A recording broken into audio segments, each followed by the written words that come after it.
kaparokya, bago natin umpisahan ang online viewership ng dalawang noontime show sa bansa, ang It's Showtime at ang Eat Bulaga ngayong araw po ng Biyernes, March 27, 2026, ay atin munang pag-usapan ang nakuha nga po nating update patungkol nga po sa singing group ng Eat Bulaga na Singing Queen. Pero bago natin talakayan yan at bago natin umpisahan ang online viewership ng dalawang pananghaliang programa, kung bago lamang po kayo sa aking channel at kung gusto nyo po ng ganitong klaseng content, ay makikiusap po ako sa inyo na pakisubscribe ang aking YouTube channel, paki-like and share nyo na rin nang sa gayon ay mas dumami pa po makapanood ng mga ina-upload po nating video araw-araw. Maraming salamat po at sobrang na-appreciate ko po kayo mga kaparokya. By the way, ako nga po pala si Mervin, the man behind Kaparokya TV. Kamusta kayo mga kaparokya? Naway nasa mabuting kalagayan po kayo habang pinapanood nyo po ang video ko na ito. So yun nga po mga kaparokya, medyo matagal-tagal na din po nating hindi napapanood na nagpe-perform sa entablado ng Eat Bulaga ang singing group na binuo po nila na Singing Queen. More than a month na din po siguro na hindi po natin nasisilayan na magkakasama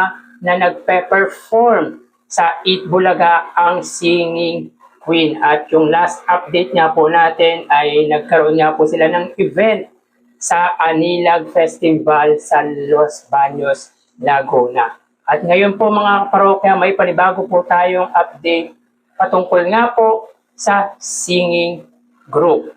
So yun nga po, pan-checking sa Facebook account ni Senate President Tito Soto ay tila may niluluto nga pong panibagong single ang singing group. So may kita po dito sa larawan sina Senate President Tito Soto kasama ang anak nitong si Shara Soto at ang Singing Queen. Ito po ay sa studio na pag-aari nga po ni Senate President Tito Soto.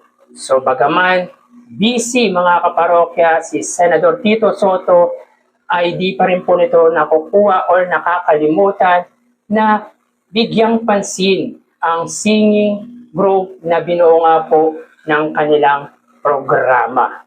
At yun nga po, may good news po tayo dahil magkakaroon nga po sila ng panibagong single. So sa hindi nga po nakakaalam, ang unang single na nilabas nga po ng singing group ay ang Oh Baby na talagang pumatok nga po sa music industry. At ngayon po mga kaparokya ay may bubuin or may niluluto nga po na panibagong single ang nasabing grupo. Pinapakita lang talaga dito mga kaparokya na talagang hands-on ang TVJ production or yung management na binubuo nga po ng legendary trio sa mga talent na hawak nga po nila.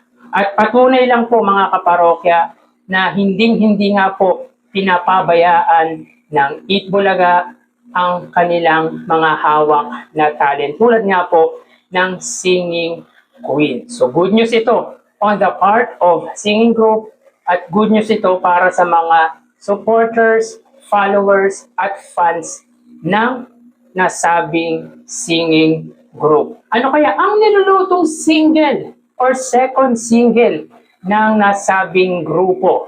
Alam nyo mga kaparokya, sana i-revive nila yung mga kanta ng VST and Company na pangunahing mga miyembro po nito ay ang iconic trio na Tito Vic and Joey. Maganda ang mga kanta ng VST and Company. Yung disco na genre ay tingin ko papatok at bagay na bagay nga po sa singing group na Singing Queen. At todo build up si Senate President Tito Soto sa husay at galing na meron ang singing group na binuo ng kanilang programa. Kaya congratulations sa panibagong single na gagawin niya po ng Singing Queen. So as of today mga kaparokya ay wala po tayong update patungkol kay Vice Ganda. So hanggang ngayon ay wala pa po si Vice Ganda sa noontime program nito na It's Showtime. Kapag meron po tayong update with regarding nga po kay Vice Ganda ay magbibigay po tayo patungkol nga po sa kanya. So tara ating alamin ang online viewership ng dalawang bigating noontime shows. Para sa Eat Bulaga under TVJ Facebook page na may 4 million followers at sa It's Showtime na may 19 million followers. So sa oras na 1:58 PM, ang It's Showtime po ay may kasalukuyang segment na tawag ng tanghalan. Ito po ay yung last segment ng nasabing noontime program at hanggang ngayon ay wala pa rin po si Ann Cabogawal Star Vice Ganda. Para naman po sa Eat Bulaga, sila po ay may segment na Gimme 5. So dito makita po natin na ang It's Showtime po ay may 1,200 viewers, samantalang ang Eat Bulaga ay may 3,000 viewers.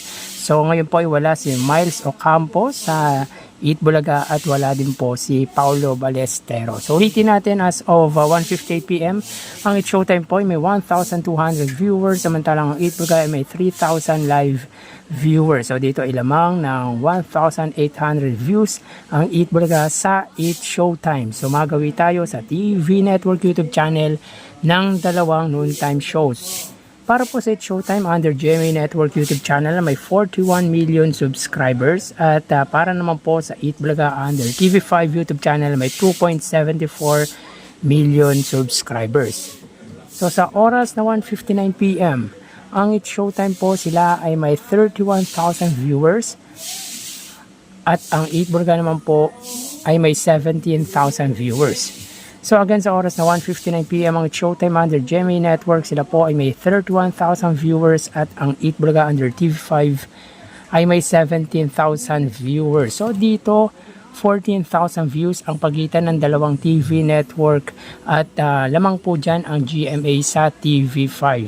So mapunta tayo sa main YouTube channel ng dalawang noontime program para po sa It's Showtime under ABS-CBN It's Showtime na may 2.78 million subscribers at sa Eat Bulaga naman po under Eat Bulaga TVJ YouTube channel na may 1.78 million subscribers.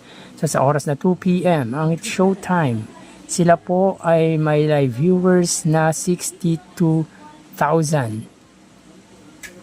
Ang Eat Bulaga naman po, sila ay mayroong 115,000 viewers.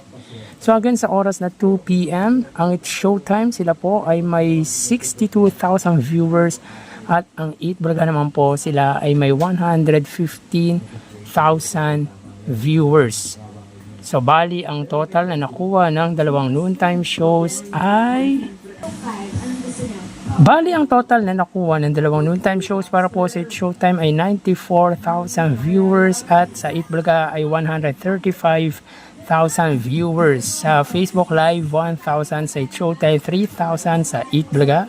Sa TV Network YouTube channel, 31,000 sa GMA, 17,000 sa TV5 at sa main YouTube channel, 62,000 sa It's Showtime, 115,000 views naman po sa Eat Bulaga. So again, 94,000 views ang It's Showtime, 135,000 views naman po para sa Eat Bulaga. So dito ay lamang ng 41,000 viewers ang panangaliang programa ng Iconic Trio against sa It's Showtime. So tambak at talagang landslide ang inabot ng It's Showtime sa Eat Bulaga when it comes sa online viewership ngayong araw po ng Biyernes. So yan po lumalabas sa kanilang online viewership as of 2:02 PM. Magpapaalam na po tayo. Thank you and God bless.